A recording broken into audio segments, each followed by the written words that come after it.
കാട്ടൂർ ചെമ്പൻചാലിലെ വെള്ളക്കെട്ടിന് പരിഹാരമാകാത്തതിൽ പ്രതിഷേധം ശക്തമാകുന്നു. പരാതിപ്പെട്ടിട്ടും നടപടിയെടുത്തില്ലെന്ന് ആരോപണം. ചെമ്പൻചാലിലെ കടുത്ത വെള്ളക്കെട്ട് മൂലം പ്രദേശവാസികൾ ഒരു മാസമായി ബന്ധുവീട്ടിലും ക്യാമ്പിലുമാണ് അഭയം തേടിയിട്ടുള്ളത്. കരുവന്നൂർ പുഴയിൽ നിന്ന് വ്യാപകമായാണ് ഈ പ്രദേശങ്ങളിലേക്ക് ജലം ഒഴുകിയെത്തുന്നത്. കനോലി കനാലും കരുവന്നൂർ പുഴയും സംഗമിക്കുന്ന പ്രദേശത്താണ് കാട്ടൂർ പഞ്ചായത്തിലെ ഈ താഴ്ന്ന പ്രദേശം. മുനയത്ത് നിർമ്മിച്ചിരിക്കുന്ന താൽക്കാലിക ബണ്ടാണ് വെള്ളക്കെട്ടിന് പ്രധാന കാരണമെന്ന് വാർഡ് മെമ്പർ അംബുജ രാജൻ ആരോപിച്ചു. കനത്ത മഴയിൽ ബണ്ട് തകർന്നെങ്കിലും ബണ്ടിന്റെ അവശിഷ്ടങ്ങൾ ഇപ്പോഴും കനോലി കനാലിൽ സ്ഥിതി ചെയ്യുന്നുണ്ട്.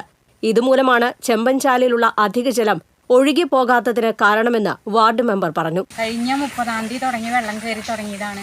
ഇതുവരെയും ഇവിടുത്തെ വെള്ളത്തിന് പോകാനൊരു തടസ്സം പോലെ നിൽക്കുകയാണ്. ആ വെള്ളക്കെട്ട് മാറ്റാനായി ഒരു നടപടിയും ഇതുവരെ മുകളിൽ നിന്ന് കിട്ടിയിട്ടില്ല.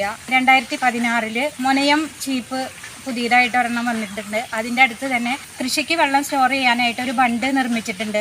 ആ ബണ്ട് ഇടയ്ക്ക് പൊട്ടിച്ച് കളയുന്ന അവസ്ഥയിൽ അവർ പൊട്ടിക്കുന്നില്ല. അതിൻ്റെ മുകളിലെ മണ്ണ് മാത്രം മാറ്റി ആ കെട്ട് അവിടെ ഇപ്പോഴും നിലനിൽക്കുന്നുണ്ട്.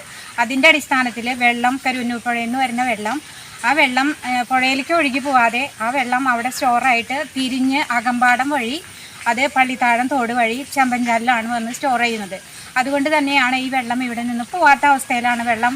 അധികൃതർക്ക് പരാതി നൽകിയെങ്കിലും നടപടിയെടുക്കാൻ ഇതുവരെ തയ്യാറായില്ലെന്നും അവർ ആരോപിച്ചു. വെള്ളക്കെട്ട് പ്രദേശം കോൺഗ്രസ് പ്രാദേശിക നേതാക്കളായ CL ജോയ്, ലോയിഡ് ചാലിശ്ശേരി, ജോൺ വെള്ളാനിക്കാരൻ, ചന്ദ്രൻ പുതുവീട്ടിൽ, ഗീതാ കുട്ടൻ എന്നിവർ സന്ദർശിച്ചു. TCV news, Irinjalakuda.